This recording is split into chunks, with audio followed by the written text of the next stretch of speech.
आलिया जो होती है वो अब मीरब को कॉल करती है, लेकिन मीरब का नंबर बंद आ रहा होता है। आलिया दोबारा मीरब को कॉल करती है और मीरब से कहती है कि मीरब मामी वापस आ जाए, मैं आपको बहुत मिस कर रही हूँ, वापस आ जाए, मेरा दिल बिल्कुल नहीं लगता। दूसरी तरफ जो होती है मीरब, वो भी किरमानी से बात कर चुकी होती है, लेकिन किरमानी सबात की इजाज़त के बगैर उसे सबात से मिलवाने की हामी नहीं भरता। वो कहता है कि वो उसे कॉल कर लेगा, लेकिन सबात की इजाज़त उसके लिए ज़रूरी है। तो मीरब जो होती है अब आलिया की कॉल पर वापस घर लौट जाती है। जब वापस वहाँ पर जाती है तो सब लोग उसे कहते हैं कि अब यहाँ क्या लेने आई हो। जो होती है नाइला बेगम, वो भी कहती है मीरब से कि मीरब तुम तो माँ को तलाश करने गई थी, फिर यहाँ क्या करने आई हो। मीरब जो है वो अकल की उसमें इतनी कमी है कि उसे मालूम नहीं पड़ रहा कि नाइला बेगम जो उसे सपोर्ट कर रही है सिर्फ़ और सिर्फ उसका घर ख़राब करने के लिए सपोर्ट कर रही है। उसकी हमदर्द बनी होती है, उसे कहती है कि मेरा बेटा तो ख़राब है, वो तो पत्थर दिल हो गया है, कोई माँ से भी बेटी को जुदा कर सकता है, तो वो गलत कर रहा है, तो मैं गलत का साथ कैसे दूँ। अगर वो इतनी अच्छी होती तो अब मीरा को यहाँ पर पता चल जाए। जब मीरा वापस लौट कर जाती है तो वही नाइला बेगम कहती है अब क्या लेने के लिए आई हो, यहाँ से चली जाओ और अपनी माँ को तलाश करो।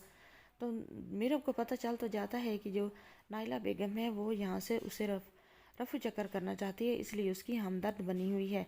लेकिन मीरब क्या करे, मीरब भी मजबूर है अपनी माँ की वजह से। मीरब जो होती है वो किरमानी को दूसरे दिन कॉल करती है।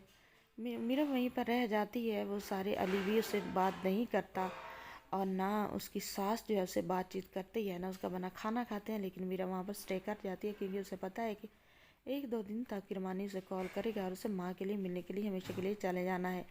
अब किरमानी उसे कॉल करता है तो वो कॉल नहीं उठाती, क्योंकि वो नंबर जो है वो अली को पता है, तो अली के पास होता है। अली डाटा चेक करता रहता है, तो किरमानी को वो किसी और नंबर से जाकर कॉल करती है।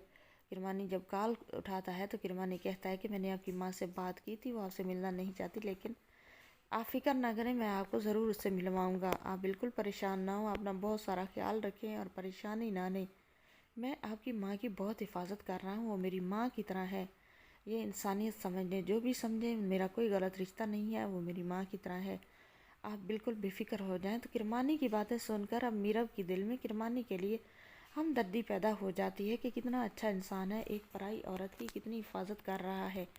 मेरे भाई ने जो किया, मेरी भाभी ने जो किया, वो काबिल मज़म्मत था और बहुत ज़्यादा शदीद ही काबिल मज़म्मत था, क्योंकि एक माँ के साथ बहुत गलत हो रहा था और फिर मुझे भी अली ने नहीं जाने दिया अम्मी को तलाश करने के लिए।